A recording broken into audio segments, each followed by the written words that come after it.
Hello guys, welcome to lifestyle by Sonam Anjali. और मैं हूँ अंजलि और ये सोनम। तो आज हम लोग एक ऐसा टॉपिक लेके आए हैं जो हम लोग लेडीज़ कहीं ना कहीं फेस करते हैं।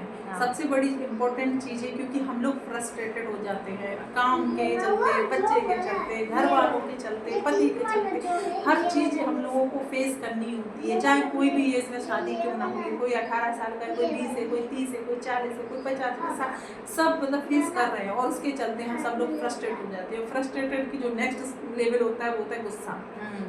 उसमें जब इंसान बोल नहीं पाता है, गुस्सा आता है। जब इंसान अपनी फीलिंग्स एक्सप्रेस ना कर सके तो तब आता है गुस्सा।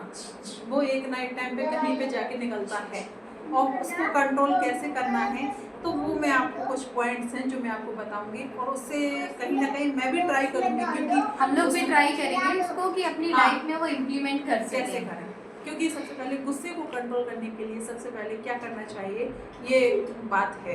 तो गुस्सा कैसे कैसे आता है भाभी आप बताइए। पहले तो गुस्सा इसलिए आता है क्योंकि ज़्यादातर क्या होता है ना, मोस्टली दो लोगों के बीच में जब कोई कन्वर्सेशन होती है और ऐसे में एक इंसान ऐसी कोई बात कह दे जो सामने वाले को या तो हर्ट हो जाए या बुरी लग जाए, तो ऐसी सिचुएशन में उसका इमोशनल रिस्पॉन्स आता है कि पहली बात तो उसको थोड़ी सी तकलीफ हुई, तो इसकी वजह से ऑटोमेटिकली थोड़ा सा ब्लड प्रेशर बढ़ा और उसके बाद उसके अंदर एक तरह से गुस्सा आया। ठीक है, गुस्सा और फियर या कोई भी चीज़ है, एंगर, फियर, क्राइम, लव, ये सब these are the part of emotions. ये हमारी बॉडी में ऑटोमेटिकली है। हमारा ब्रेन सिचुएशन के अकॉर्डिंग इमोशंस को बाहर निकालता है। ठीक है, ये हमारा बाय बर्थ है। बच्चा पैदा होता है जैसे अगर कोई कहे कि मुझे गुस्सा नहीं आता है तो ऐसा कोई इंसान नहीं है जिसको नहीं आता है। गुस्सा हर किसी को आता है। नेचुरल इमोशन और आना भी चाहिए, ये बहुत ज़रूरी है अपने आप को एक्सप्रेस तो करना। गुस्सा आए उसके लिए क्या करना चाहिए कि अगर आपको गुस्सा आ रहा है, आपको जिस भी बात पे आ रहा है, जिस भी इंसान पे आ रहा है, आप उसको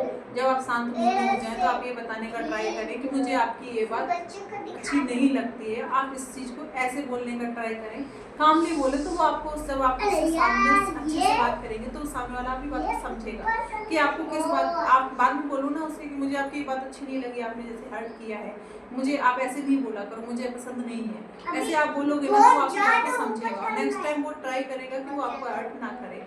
पहली चीज़ तो ये है। और जब आपको गुस्सा आ रहा है तो आप एकदम से मतलब उसको अपने अंदर समा के मत रखो कि हमेशा रिस्पॉन्स भी नहीं करना चाहिए। नहीं, ऐसा नहीं है कि आप हमेशा मतलब उसको आप काफी टाइम नहीं बोल रहे हैं, गुस्सा के चलते नहीं बोल रहे हैं और फिर एकदम से आप अपना गुस्सा निकाल रहे हैं, तो वो नहीं होना चाहिए। आपको क्या करना चाहिए, आपको जब भी गुस्सा आ रहा है आप उसका वहीं पे ही सॉल्यूशन कर दो कि मुझे इस बात से गुस्सा आ रहा है, आप प्लीज ये चीज मत करो। अगर आपकी नहीं चल रही है तो आप वहाँ पे साइलेंट हो जाइए या तो आप वहाँ से निकल जाइए। ये 2-3 चीजें हैं आप ऐसे कर सकते हैं।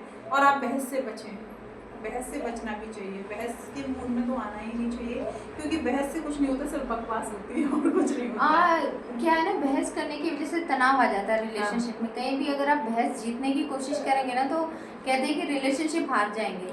तो कोशिश ये करिए कि आप बहस ना करें, जितना हो सके सिचुएशन को कामली अवॉइड करिए। सबसे बड़ी चीज़ है हर चीज़ दिल पे नहीं लें, हर चीज़ अपने से कोरिलेट ना करें कि अगर आप 4 लोगों में बात हो रही है तो वहाँ आप कोरिलेट अपने आप को ही ना लेके कह रहे हैं कि ये मेरे पे बात हो रही है। तो आप ऐसी चीज़ कर सकते हैं, इन चीज़ों को माइंड करके आप इग्नोर कर सकते हैं। इग्नोरिंग पावर बढ़ाएं। इग्नोरिंग पावर मैंने थोड़ी भाभी से सीखी हुई है कभी कभी मैं भी इग्नोर करने में फेल हो जाती हूँ क्योंकि कुछ चीज़ें होती है ना जो आपको ट्रिगर कर जाती है। आप अंदर से परेशान होते हैं और उसी वक्त किसी ने एकदम पिन चुबो दी तो इमोशनल वो हो जाता है कि गुस्सा आ ही जाता है। कई बार बच्चों की हरकतों पे भी गुस्सा आ जाता है जो वो सुनते नहीं है बार बार। एक चीज़ ये बदलने की कोशिश करें कि सकारात्मक सोच को नकारात्मक सोच को सकारात्मक में कैसे बदलें। नेगेटिव थिंकिंग, अगर कोई आपसे नेगेटिव बोल रहा है तो उसको पॉजिटिवली कैसे लें, तो वो आप एक चीज़ सोचने की कोशिश करें। और अगर आपको मंथली अगर आपको कुछ चाहिए, मतलब अगर आपको वीकली है तो आप योग करें, मेडिटेशन करें, 10-15 मिनट योग करें, उससे आपका थोड़ा सा एक्सरसाइज करने से थोड़ा सा स्ट्रेस रिलीज होता ब्लड है। प्रेशर जो ब्लड सर्कुलेशन है ना वो आपका अच्छा हो जाता है उससे, तो उससे गुस्सा कम आता है। और साथ नींद लें, अच्छी नींद लेंगे तो आपको गुस्सा नहीं आएगा, ये भी चीज़ है। और आपको ये बस शांति रखें घर में और अपने शांति तभी होती है जब औरतें मोस्टली अवॉइड करती हैं सारी सिचुएशन। जिस घर में शांति है समझो वहाँ औरतें बोलती नहीं है और गुस्से में गलत बोलने से बचें। हाँ, ये चीज़ कभी किसी को इम्पल्सिव रिएक्शन ना दें। अगर आपको लगता है कि सिचुएशन को हम कामली हैंडल कर सकते हैं और बिना रिएक्ट किए तो कर लीजिए। रिएक्शन देना उस सिचुएशन में एडवाइजेबल नहीं है। और अगर आपसे कंट्रोल नहीं हो रहा, मेनली क्या होता है ना कि इंसान पलट के जवाब इसलिए देता है क्योंकि उसे कंट्रोल नहीं होता। तो कंट्रोल करने के लिए काउंटिंग करनी चाहिए। मन में आप काउंटिंग करते रहिए। जब सामने वाला कुछ कह रहा है या कोई ऐसी हरकतें हो रही है, क्या होता है जब गुस्सा आता है ना तो हमारा एकदम से सडन ब्लड प्रेशर राइज होता है, ठीक है, और भौहें वगैरह जो होती हैं ये खिंच जाती है। तो ऐसा होता है कि इमोशनली हमें निकालना है वो स्ट्रेस। तो ऐसी सिचुएशन में हमें या तो 5-10 मिनट वॉक कर लेना चाहिए, या फिर हमें कुछ घूंट पानी के पीने चाहिए, या फिर अगर वो सब नहीं कर पा रहे तो आप सिर्फ काउंटिंग करिए। और दूसरी चीज, माफ करना सीखें। किसी की फॉरगिवनेस इज द हाँ, काइंडनेस। माफ करना सीखें, इससे मन हल्का होता है। अगर आप किसी को माफी दे देंगे ना तो आपका मन, फिर आपको लगेगा यार हमने इतना बड़ा काम किया है, तो इसके चलते आपको मतलब गुस्सा कम आएगा। तो बस यही कुछ टिप्स थे जिनसे आप गुस्सा अपना कंट्रोल कर सकते हैं। और अगर आपको ये अच्छा लगे और ये टिप फॉलो कर सकते हैं, ज़रूर करिए। इससे लाइफ में कुछ ना कुछ चेंजेस ज़रूर आएंगे। तो आप भी ट्राई कीजिए। अगर आपके पास कुछ पॉइंट है तो आप भी बताइए, कमेंट करके ज़रूर बताइए। Bye bye. बाय।